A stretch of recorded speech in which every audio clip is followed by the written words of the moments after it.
Throughout the course of my life, most people have called me Mike. From the time I was a little kid until really I met my then girlfriend, now wife, Jamie, everybody who knew me called me Mike. Jamie prefers the name Michael. So people who I have met through Jamie or with Jamie generally call me Michael. There's one person ever who's called me something different than that.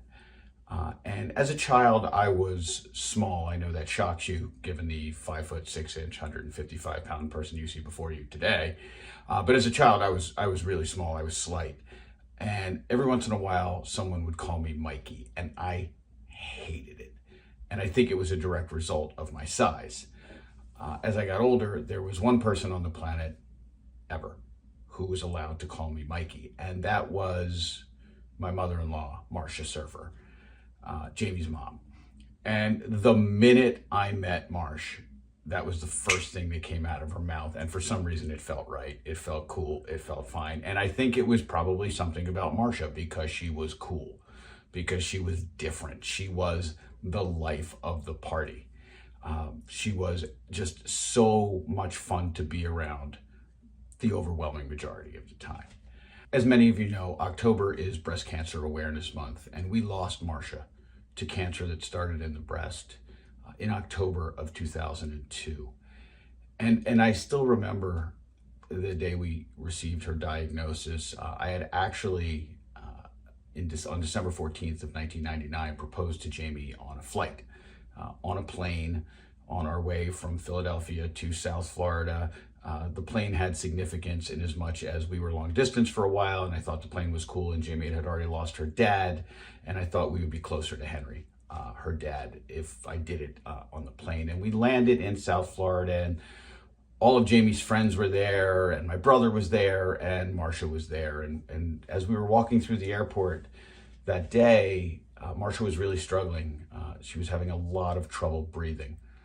And shortly thereafter, she was diagnosed with breast cancer. And the tragic part of all of this was that it was probably avoidable. Now, 1 in 8 women will be diagnosed with breast cancer throughout the course of their life. It is the second leading cancer killer among women, behind only lung.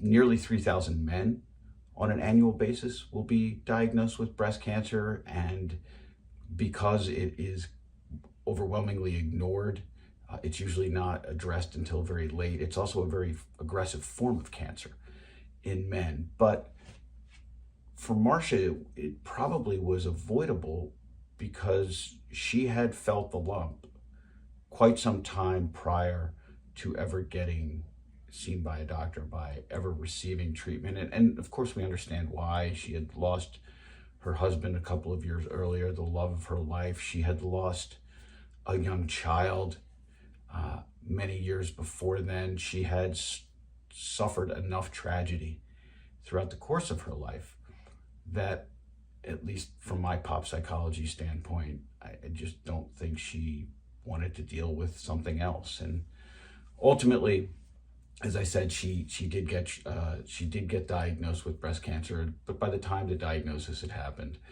the cancer had metastasized all over her body. And they gave Marsha 6 months to live back in December of 1999. And because Marsha was always a colossal pain in the ass, I loved her dearly, but she was a pain in the ass. She was like, nah, I'm in 6 months, I'm not going to get done what I need to get done in 6 months. And she fought for about 2.5 years. And what I always come back to at this time of year, and if you see me during the course of October, you will see me with my breast cancer awareness pin on, because I wear it everywhere I go during the month of October in Marsha's honor. What always occurs to me is what could have been had she done what was readily available to her. Had Marsha done self-examinations, which she did because she discovered it. Had she gone to the doctor as soon as she noticed a lump. Folks, the incidence of breast cancer in women has decreased precipitously since 1989.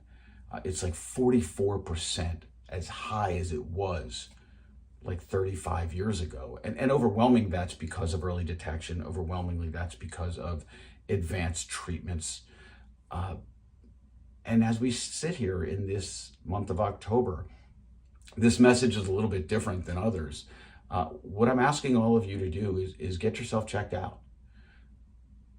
If you're a woman, make sure you're engaging in routine self-examinations. You're getting mammograms. If you have cancer in your family, that you're seriously considering genetic testing to make sure that you are putting yourself in the best position possible in the event that you're diagnosed with breast cancer. We have had multiple friends over the course of the last few years diagnosed with varying forms of cancer, breast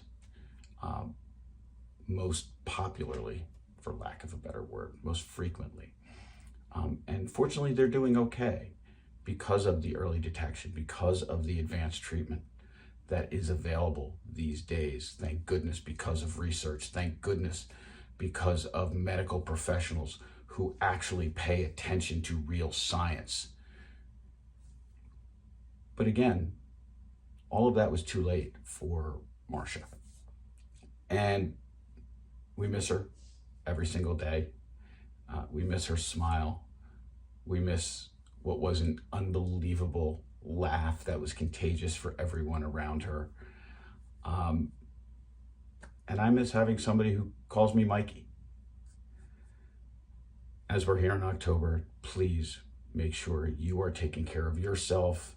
You are encouraging others to do the same from a leadership standpoint, from an organizational standpoint, that we are providing the support necessary to our employees who are taking time away from the office in a preventative step, or who tragically need time away from the office because they've been diagnosed, whether it's through the Family Medical Leave Act, whether it's through leave or accommodations through the Americans with Disabilities Act. Let's make sure as leaders all the time, but certainly as we have this level of heightened awareness in October, that we're allowing for employees to do what it is they need to do to ensure their health. Thanks so much, folks. As always, appreciate your listening, appreciate your commenting, appreciating your sharing, and I hope to see you real soon.